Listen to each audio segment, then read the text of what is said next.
Faly miarabantsika tsery avindray amin'izao talata ny 7 volana septambra izao. Misaotra an'Andriamanitra isika mbola nomeny tombonandro indray fa atsika mandray famindram-pony ary koa mahita taratra ny fiasany amin'ny fiainantsika.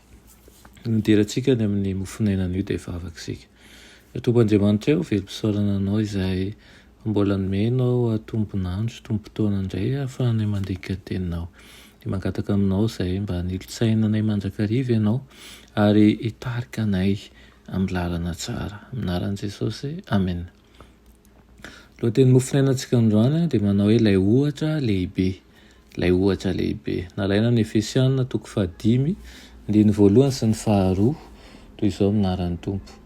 Koa amin'izany dia aoka hanaka an'Andriamanitra ianareo tahaka ny zanaka malala ary mandehana amin'ny fitiavana toy ny tiavan'i Kristy ianareo dia nanoloran'ny tenany hamonjy antsika. Amen.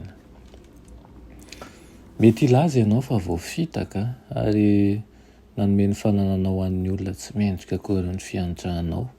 Dia mety ho kivy ianao ampiezanao izay manampy ny sahirana. Nampahafantariko anao Jesosy.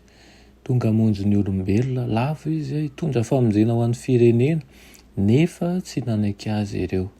Nanao tsinitsinina sy nanamavy ny famindram-pony izy ireo ary noho ny farany azy dia novonoiny ilay tonga nome fiainana ho azy. Moa ve niala tamin'izay taranaka lavo ny tompontsika noho izany, na tsy nahomby intsivy amin'ny 70 aza niezaka tsara nataonao ary fanevatevana, fanomezan-tsiny ary fankalana no mba azonao. Kanefa nahita fahombiazana kosa ianao tao amin'ny ray ampahazatony. Ka nisy fanahy iray voavonjy dia fandresena lehibe tokoa izany. Hivaly aminao, inarivo eny, niezaka rehetra ataonao, ilaza aminao Jesosy hoe arak'izay efa nataonao tamin'ny anankiray amin'ireto rahalahy kely indrindra ireto no nataonareo tamiko.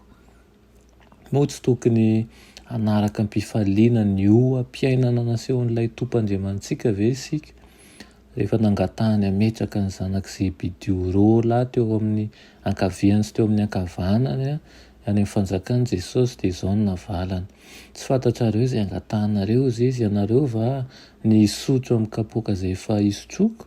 Hoy izy roalahy aminy, hainay ihany. Hoy kosa Jesosy taminy, hisotro amin'ny kapoakako tokoa ianareo fa nipetrahako eo an-tanako ankavanana sy eo an-tananao ankavia dia tsy ahy ny hanome an'izany fa izay namboarin'ny raiko izany no mena. Firy moa no afaka mamaly hoe afaka misotro amin'ny kapoaka izahay? Zao atao batisa amin'ny batisan'i Jesosy izahay ka mahatakatra tsara ny hevitra izany. Firy mba manaraka an'ilay ohatra lehibe izay rehetra mitonona ho mpanaradian'i Jesosy eo am-pirosoana ho amin'izany dingana izany dia tokony handeha arak'izay nandehanany koa.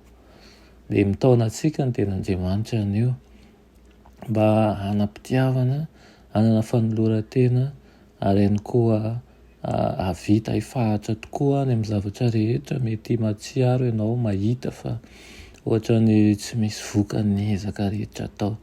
Tsarovy fa na dia olona ray fotsiny ihany aza no voakasiky ny zavatra rehetra sy ny ezaka rehetra nataonao amin'ny arivony dia hoy Jesosy aminao manao hoe arak'izay efa nataonareo tamin'ny anankiray amin'ireto rahalahy kely indrindra ireto no nataonareo tamiko. Amen.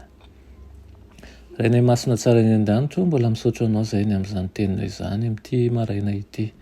Mangataka aminao izay Tompo mba hikolokolo faharetana ao anatinay ianao ary ihany koa atsapahanay fa tsy ny hamaro ny ezaka rehetra ataonay no tokony hampakivanay tokoa fa fantatray fa na dia ray fotsiny aza no mitondra vokatra ao aminao dia efa fifaliana lehibe ho aminao izany. Ka dia mangataka aminao hanome hery lehibe ho anay, ny kivy ampaherevo, ny kivy ampahereza ary ny malemy mbe ho azy ny hery mba hampitraka azy ary hahatonga azy hanohy mandrakariva ny dia izay efa nomeanao anazy.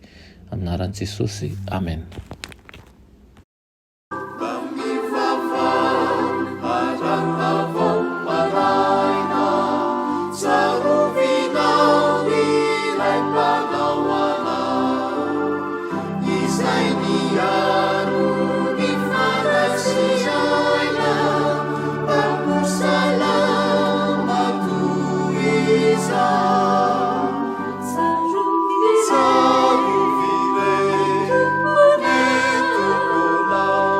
Mia